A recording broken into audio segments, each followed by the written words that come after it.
asking hard-hitting questions about their futures. I edited the videos using the method of record, pause on my trusty VHS tape player and showed them eagerly to my classmates. By the time I graduated high school, I had changed my answer about what I wanted to do with my life, because after reading all of those film books and watching so many movies, I had come to the conclusion that it was just too hard to be a female director, or, for that matter, a female cinematographer, producer, editor, writer, etc.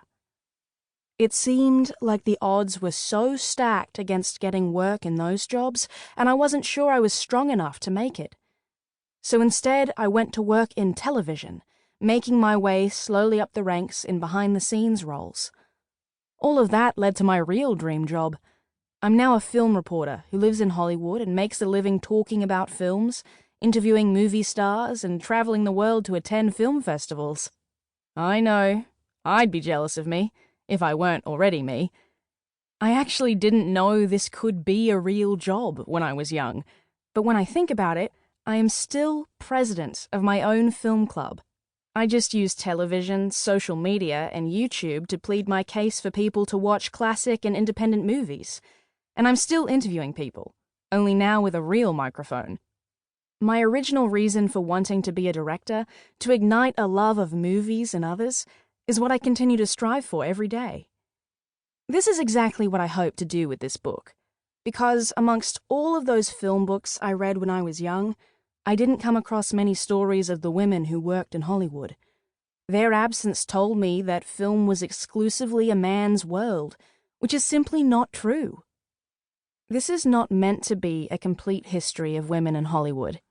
That would take a good couple of years to research and multiple volumes of books to tell.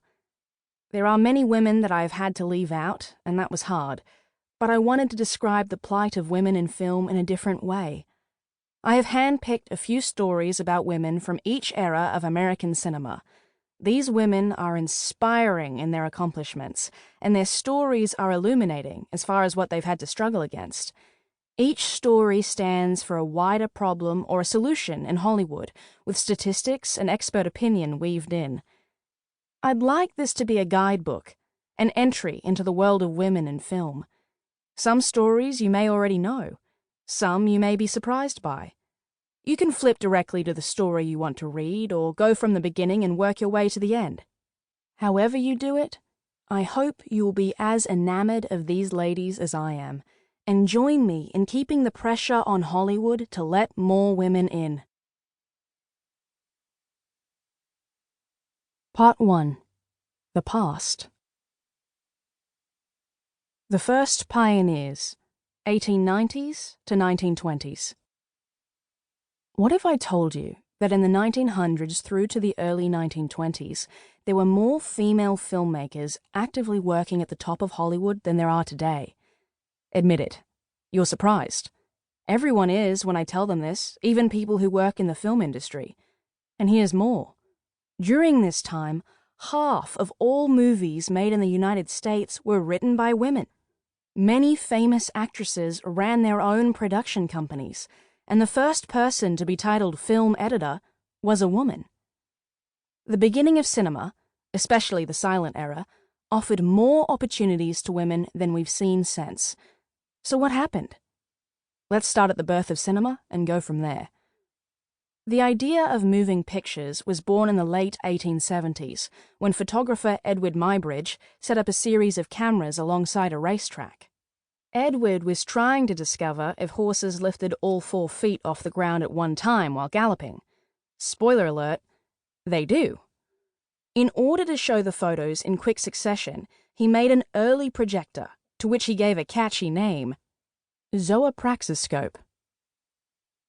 In the 1890s, Thomas Edison invented the first motion picture camera, called the kinetograph. To play the footage, you needed a kinetoscope, where one person would squint into a peephole to view the images. Shortly after, the Lumiere brothers in France created the cinématographe, which projected motion pictures onto a screen, creating a shared viewing experience. These inventions were sold around the world in touring exhibitions, with companies